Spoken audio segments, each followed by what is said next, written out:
So who would have thought that Mojang would add such a unique combat item to the game, the fart bubble, the wind charge. It's a wind charge.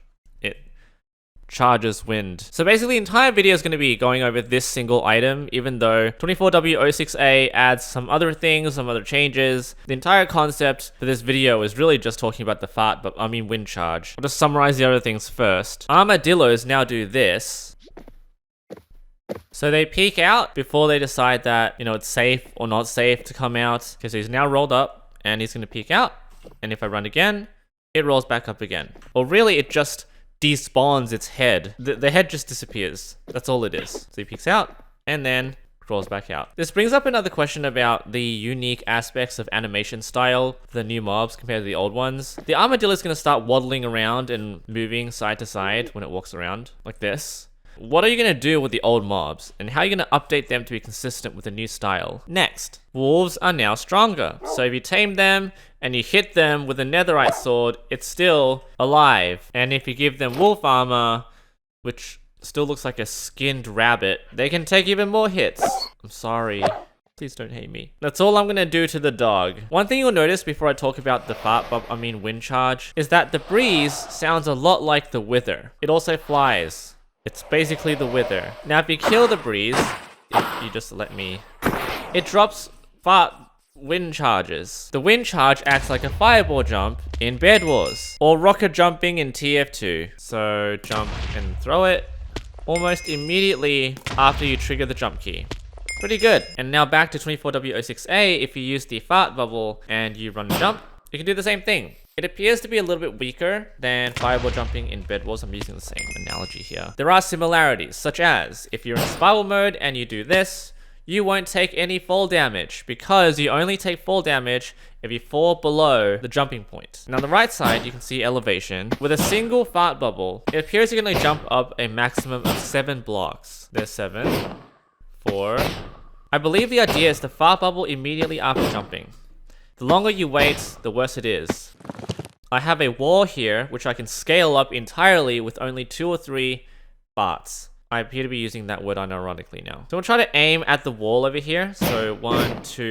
Oh, I did it with 2. You only need 2 because it's an elevation of 14. This block height is 14 blocks. So there's almost no risk involved with using this item. It's so easy to clutch with as well.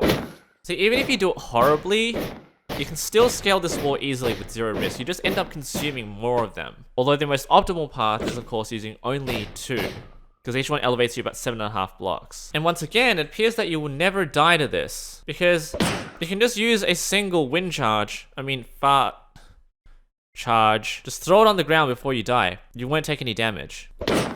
Farts are fun. Here is an LED screen using copper bulbs with buttons in front of them. So because breezes activate certain triggerable items and blocks in the game with their charging, if I go over here and start throwing them at the screen, they will light up the copper bulbs because they're being triggered by the buttons, which are being triggered by the farts. What that does is it allows you to draw something on the screen. I can do this to reset. This is just a reset command. I can draw something here and something over here. This is fine. And one last thing that I tried with it is, why can't I see the bubbles? I tried to increase the knockback ability of the item itself, and I wasn't really able to do that. So if I go freeze and then throw an inanimate wind charge, this is what it looks like, by the way. It looks like coagulated milk. It doesn't have a custom knockback value. The power here is an accelerant of the motion data, so it doesn't actually have anything that provides more knockback to it. So the only way to do that is summon a whole bunch of them. Now, you could try a stasis chamber, which is what people use for ender pearls. Why can't I see it? Okay, there it is. If I throw an ender pearl in there, it's just going to stay there for as long as you want it to be staying there. Okay, so there's the ender pearl that's not moving, and it won't activate unless you put a block on it or you collide into it, like this. The same thing does not apply to wind charges, because wind charges are not impeded by water. You can try this. If you throw a wind charge through the water, it acts like a torpedo-like structure. It is not affected by the density of liquid. If you throw an ender pearl it sinks because it's affected. So accordingly, I don't think there is a way to achieve what I'm about to show you in survival mode. So first, I'm going to tick freeze the game. So now the game is frozen. I'm going to spawn several wind charges underneath me. And they're all going to accumulate in the same direction, in the same location, with the same motion value. If I show the motion values right now, they're all a little bit different. They vary slightly because of some variance in the random values. But they're all going to do the same thing. They're going to spawn and then shoot themselves downwards. For consistency, I'm just going to spawn them with a command. So I'm going to double them up every single time. And now there are 5,000. And you can see the game does not like what I'm doing. Irrespective of this, I am now going to unfreeze the game. And this is what's going to happen to all of the wind charges once I unfreeze, with 5,000 wind charges.